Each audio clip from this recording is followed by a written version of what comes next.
대제사장의 무리들과 바리새인들은 예수님이 생전에 다시 살아나실 것이라고 말씀하신 것이 이것이 귀에 거슬리고 또 신경이 너무 쓰여서 혹시라도 제자들이 예수님의 시체를 훔쳐가고 다시 살아나셨다라고 할 것을 염려해서 이 무덤에 막은 돌을 단단히 봉인을 하고 또 경비병들까지 두어서 지키게 했습니다. 이제 예수님의 시신은 그 누구도 손을 댈 수가 없게 되었습니다. 하루가 지나고 이틀이 지나도 예수님의 무덤에는 아무런 변화가 없었습니다. 제자들도 근처에는 얼씬도 하지 않았습니다. 그런데 3일째인 안식 후 첫날 새벽에 너무나도 놀라운 변화가 예수님의 무덤에서 일어나게 되었습니다. 우리는 그것을 부활 사건이라고 부릅니다. 그럼 예수님의 부활 사건을 맨 처음 목격한 사람은 누구입니까? 부활을 처음 목격한 사람은 예수님을 따르고 또 예수님을 사랑했던 여인들이었습니다. 그것을 오늘 본문 1절에서 기록하고 있습니다. 안식일이 다 지나고 안식 후 첫날이 되려는 새벽에 막달라 마리아와 다른 마리아가 무덤을 보려고 갔더니, 막달라 마리아와 다른 마리아, 예수님을 평소에 따르고 사랑했던 여인들이 예수님의 부활의 현장에 제일 먼저 도착했고 그것을 목격하게 됩니다. 안식 후 첫날은 오늘로 치면은 주일을 말합니다. 예수님이 율법을 완성하시며 부활하신 날을 사도들이 주의 날 이렇게 부르면서 지킨 것을 따라서 오늘 우리는 주일을 지키는 것입니다. 유대인들은 안식일에 아무 일도 할 수가 없었습니다. 그래서 하루를 꼬박 기다려 안식일이 지난 그 다음날 막달라 마리아와 다른 마리아가 예수님의 무덤을 보기 위해서 그곳을 향해 나아갔습니다. 사실 이들에게 부활의 믿음이 있었던 것은 아닙니다. 오늘 본문에 등장하는 이 막달라 마리아와 다른 마리아가 부활의 믿음이 있었던 것 아닙니다. 뒤에서 천사들이 이렇게 하는 이야기, 천사와 이 여인들이 대화를 나누는 것을 살펴봤을 때 이들이 예수님의 부활을 알고 그곳에 간 것은 아니었습니다. 주님의 죽음에 대한 슬픔과 그리움으로 무덤을 향했던 것입니다. 이제 무덤에 갔을 때 이 여인들은 너무 놀라운 광경을 보게 됩니다. 그것이 2절에서 4절 말씀입니다. 큰 지진이 나며 주의 천사가 하늘로부터 내려와 돌을 굴려내고 그 위에 앉았는데 그 형상이 번개 같고 그 옷은 눈같이 희건을 지키던 자들이 그를 무서워하여 떨며 죽은 사람과 같이 되었더라. 형상이 번개 같고 흰 옷을 입은 천사가 무덤을 막고 있었던 그 무겁고 큰 돌을 굴려내었습니다. 그 자리에는 이 여인들만 있었던 것은 아닙니다. 아까 말씀드린 것처럼 대제사장의 무리들이 예수님의 시체를 도둑맞지 않기 위해서 그 무덤을 봉인하고 그 무덤을 지키는 경비병들을 두었습니다. 경비병들도 이 광경을 목격하게 되었다라는 것입니다. 그런데 그들은 그것을 보고서 무서워가지고 덜덜덜 떨면서 마치 사색이 돼가지고 죽은 사람처럼 되고 말았습니다. 이제 예수님의 시신이 있던 무덤 문이 활짝 열리게 되었습니다. 그런데 문제는 그곳에 예수님의 시신이 없다라는 것입니다. 다른 복음서를 보면 여자들이 누군가가 예수님의 시체를 옮겼다라고 생각하고 예수님의 시체를 누군가 훔쳐갔다 생각하고 아주 근심하며 두려워했다라고 기록하고 있습니다. 이 여인들은 예수님을 사랑하는 것은 분명했지만 아직도 부활신앙이 있지는 않았습니다. 이들이 찾고 있는 것은 부활하신 예수가 아니라 십자가에 못 박혀 죽은 예수이기 때문입니다. 무서워하고 있는 여인들에게 이제 천사가 말을 합니다. 5절 6절 말씀 보면 천사가 여자들에게 말하여 이르되 너희는 무서워하지 말라. 십자가에 못 박히신 예수를 너희가 찾는 줄을 내가 아노라. 그가 여기 계시지 않고 그가 말씀하신 대로 살아나셨느니라. 와서 그가 누우셨던 것을 보라. 경비병들처럼 무서워서 두려움에 떨고 있는 이 여인들에게 천사는 아주 놀라운 소식을 전해준 것입니다. 그런데 천사가 오늘 여인들에게 가장 먼저 한 말이 무엇입니까? 무서워하지 말라라는 말씀이었습니다. 오늘날 많은 그리스도인들이 신앙생활을 하면서 두려움 속에서 신앙생활할 때가 많습니다. 예수를 믿는다고 말하면서 우리가 근심과 걱정과 염려와 두려움 속에서 그렇게 신앙생활할 때가 많습니다. 삶의 여러 가지 힘들고 어려운 상황이 근심과 두려움과 걱정으로 몰아칠 때가 있습니다. 또한 세상 속에서 삶을 살다 보면 우리는 여전히 연약한 자들인지라 실수도 많고 허물도 많고 또 범죄할 때도 있고 악한 생각을 품을 때도 있습니다. 교회 안에서도 문제를 일으킬 때가 있습니다. 그래서 우리는 알게 모르게 나의 연약하고 나의 부족한 모습에 하나님이 진노하시지 않을까, 하나님이 내게 화를 내시지는 않을까, 혹은 나에게 재앙을 내리시지는 않을까, 그렇게 근심하기도 합니다. 지금 내가 겪고 있는 이 힘들고 어려운 일들이 하나님의 진노하심은 아닐까, 하나님 나에게 재앙을 내리신 것은 아닐까, 그렇게 두려워하기도 합니다. 우리 삶의 고난을 만나면 그런 생각들을 하는, 내가 하나님 앞에 뭔가 죄를 저질러서 하나님 나를 치시는가 보다, 그렇게 생각할 때가 많습니다. 그래서 하나님을 두려워하고 신앙생활하면서 우리가 그런 근심과 걱정과 염려와 두려움에 사로잡혀서 그리스도 안에서의 자유함을 누리지 못할 때가 많습니다. 오늘 본문에 등장하는 이 여인들처럼 부활에 대한 확실한 믿음이 없으면 마음 가운데서 두려움이 떠나가지 않습니다. 우리가 부활에 대한 믿음이 없으면 우리 안에 근심과 걱정과 염려와 이런 모든 것들이 떠나가지 않는다라는 것입니다. 우리가 십자가를 제대로 바라보지 못하면 내가 용서받았는지 의심을 하게 됩니다.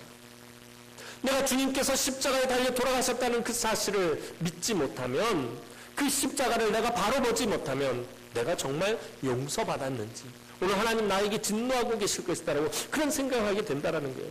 그래서 늘 죄책감과 양심의 가책을 느끼며 엉뚱한 생각을 하게 됩니다. 내가 교회에 열심히 나오면 조금 더 용서해 주시겠지. 헌금을 많이 하면 죄를 감면해 주시겠지. 좀 더 열심히 봉사하면 조금 더 용서해 주시겠지. 좀 더 헌신하면 조금 더 사랑해 주시겠지. 이렇게 하지 않으면 하나님이 화를 내실 것이라고 생각합니다. 우리가 예수를 구주로 영접한 이후 이미 우리의 모든 죄를 다 용서받았습니다. 여러분들이 예수를 믿는 바로 그 순간 여러분들이 지은 모든 죄를 다 용서받았습니다. 우리가 십자가를 붙들고 부활하신 예수를 바라보기만 하면 하나님은 절대로 나의 죄를 기억하지 않으십니다. 우리에게 진노를 쏟지도 않으십니다. 금요 철학 때 말씀드린 것처럼 하나님은 결코 우리에게 화가 나 있지 않으십니다. 비록 내가 연약하고 부족하고 어리석고 미련하고 허물 많은 모습으로 나올지라도 하나님은 나에게 화를 내시는 법이 없으십니다. 예수님의 몸이 십자가에서 찢기고 성소의 휘장이 위로부터 아래로 찢긴 이후에 하나님은 한 번도 우리에게 진노하신 적이 없으십니다. 왜냐하면 예수님이 우리의 죄값을 그 십자가에서 다 갚으셨기 때문입니다. 죄의 모든 형벌을 예수님께서 십자가에서 다 감당하셨기 때문입니다.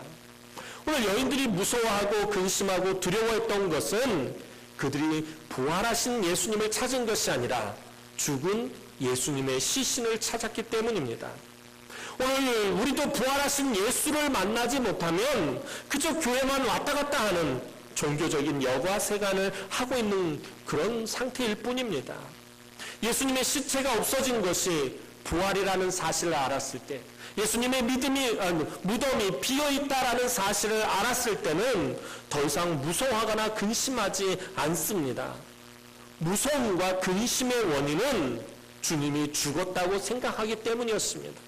오늘 이 여인들이 왜 슬피 울며 무덤으로 나온 것입니까? 예수님이 죽었다고 생각했기 때문입니다.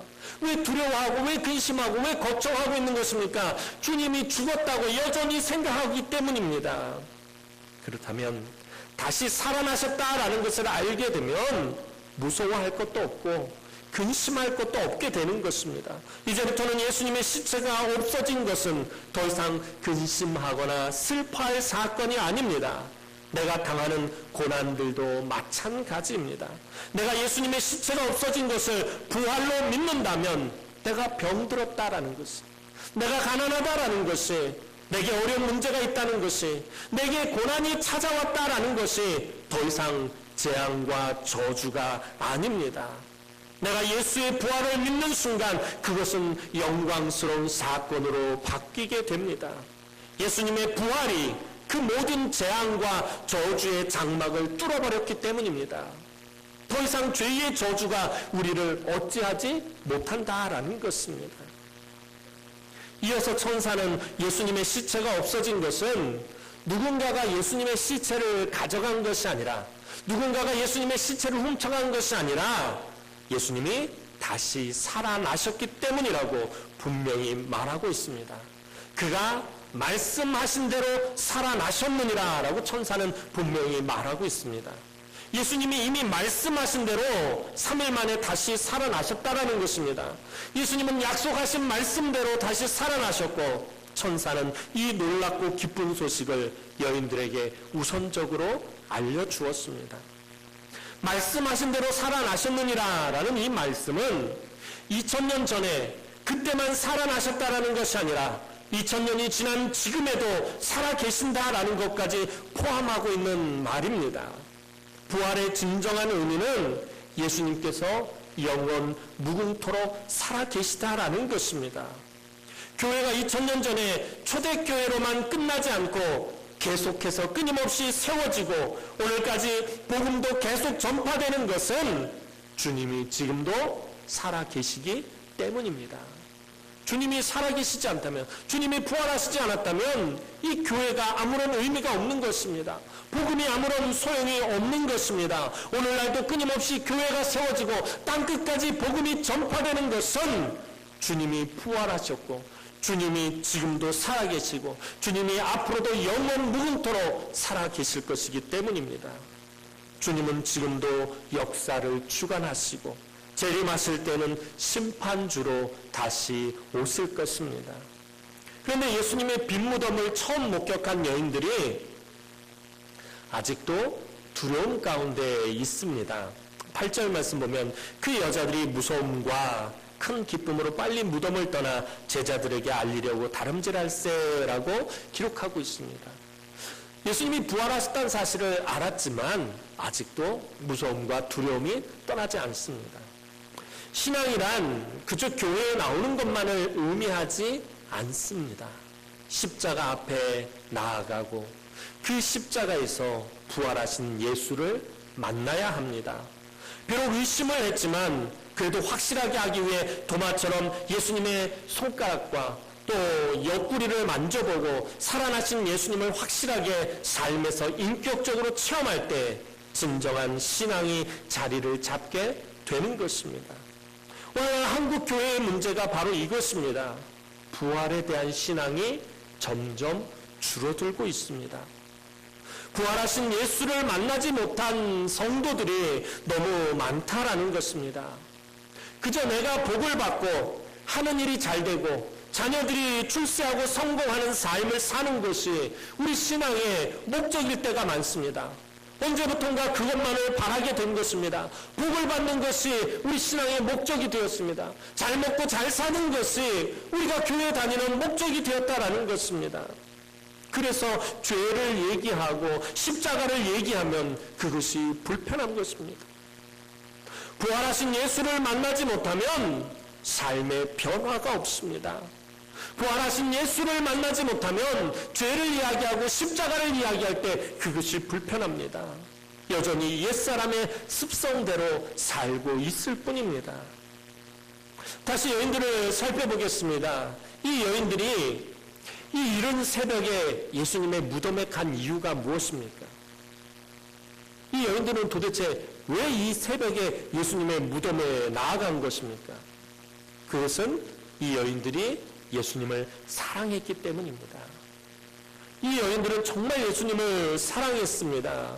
예수님을 너무나 사랑했기 때문에 안식 후 첫날 그 이른 새벽에 예수님의 무덤에 간 것이었습니다.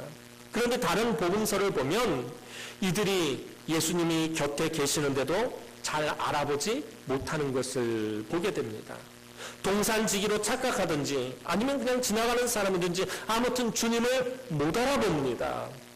여인들은 예수님의 시체에만 관심이 있었지 부활하신 예수님에 대해서는 관심이 없었습니다. 엄밀히 말하면 관심이 없었다라는 것이 아니라 모르고 있는 것입니다.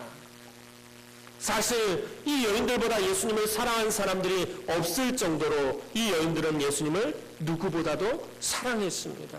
예수님이 십자가에 달리는 그 자리 끝까지 지켰고 주님의 무덤 앞에 나아오고 누구보다도 예수님을 사랑했습니다. 예수님의 무덤이 빈 것을 알고는 근심하고 슬퍼서 펑펑 울었습니다.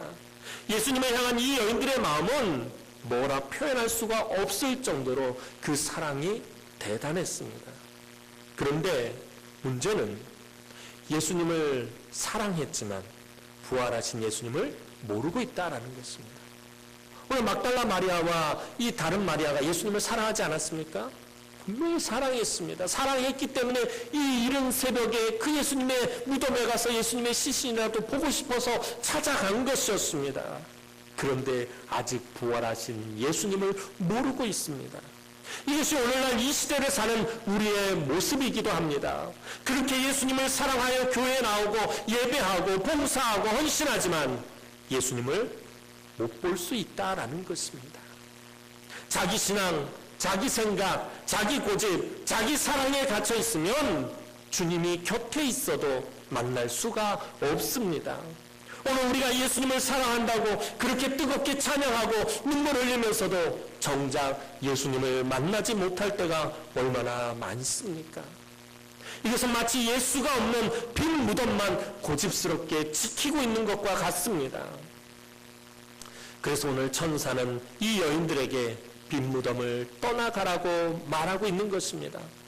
예수님이 부활하셨다라는 것을 이 여인들에게 알려주고 이제 이 빈 무덤이 아무 소용이 없기 때문에 이곳에 있지 말고 떠나가라고 말하는 것입니다. 가서 예수님이 부활하셨다라는 것을, 예수님이 그 말씀하신 대로 다시 살아나셨다라는 것을 알리라는 것입니다.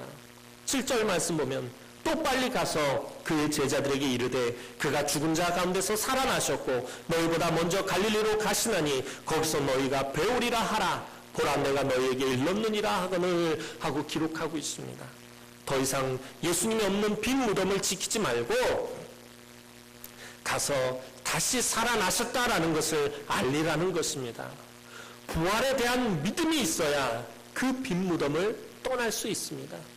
예수님이 부활하셨다는 사실을 믿지 못하면, 그 믿음이 없으면 이 빈 무덤을 떠나지 못합니다. 여전히 누군가 예수님의 시체를 훔쳐갔다고 생각합니다. 여전히 예수님이 죽었다고 생각하고 있습니다. 부활에 대한 믿음이 있어야 가서 전할 수 있다라는 것입니다. 우리가 가서 복음을 전할 때 복음을 무엇을 전하는 것입니까? 예수님께서 내 죄를 사하셨다라는 것과 예수님께서 그 죄와 사망의 권세를 깨고 다시 살아나셨다라는 것이 복음의 핵심 아닙니까? 우리가 와서 복음을 전하는데 내가 부활하신 예수를 만나지 못하고 내가 부활에 대한 예수에 대한 믿음이 없으면 복음을 어떻게 전할 수 있습니까? 부활에 대한 믿음이 있어야 가서 전할 수 있게 되는 것입니다. 부활에 대한 믿음이 있어야 우리가 떠나야 할 곳을 떠나게 되는 것입니다. 천사의 메시지가 있을 후에 친절하신 우리 예수님 참 정말 너무 친절하시고 배려심이 참 많으신 분이십니다. 우리 친절하신 예수님은 갈릴리로 가시다 말고 이 여인들에게 더욱 확실한 믿음을 주시기 위해서 이들을 만나 주셨습니다. 분명히 천사를 통해서 가서 제자들에게 예수님이 살아나셨다는 것과 지금 갈릴리로 가시니까 갈릴리로 가서 예수님을 만나게 될 것이다 전하라고 천사를 통해서 말씀하셔서 예수님 지금 어디로 가고 계셨어요? 분명히 갈릴리로 가고 계셨어요. 그런데 갈릴리로 가시다가 그 발걸음을 돌려서 다시 이 여인들에게 더 확실한 믿음을 주시기 위해서 만나 주시기 위해서 길을 바꾸셨다라는 것입니다. 9절 말씀 보면 예수께서 그들을 만나 이르시되 평안하냐 하시거늘 여자들이 나아가 그 발을 붙잡고 경배하니라고 기록합니다. 부활하신 예수님을 만나자마자 이 여인들은 비로소 예수님을 경배하기 시작했습니다. 성경은 이전까지 이들이 그저 예수님을 따랐다라고 기록하고 있을 뿐이었습니다. 예수님이 어디를 가든지 그 뒤에 허다한 무리들처럼 예수님을 따랐습니다. 골고다 언덕까지 따라갔습니다. 심지어 무덤까지 따라갔습니다. 그런데 부활하신 주님을 만나자 이제는 예수님을 경배하기 시작했습니다. 다시 말해서 진정한 예배의 시작은 부활하신 예수님을 만나는 것입니다. 오늘 우리가 하나님 앞에 온전한 예배자로 서는 것 마찬가지입니다. 우리에게 부활의 믿음이 있어야 하나님 찾으신 온전한 예배자로 설 수 있다는 것입니다. 우리의 삶 가운데, 우리 신앙 가운데 부활하신 예수님을 만나야 하는 것입니다. 부활하신 예수님도 당신을 만난 여인들에게 앞서서 천사를 통해서 주셨던 동일한 메시지를 주십니다. 10절 말씀 보면 이에 예수께서 이르시되 무서워하지 말라. 가서 내 형제들에게 갈릴리로 가라 하라. 거기서 나를 보리라 하시니라. 갈릴리가 어디입니까?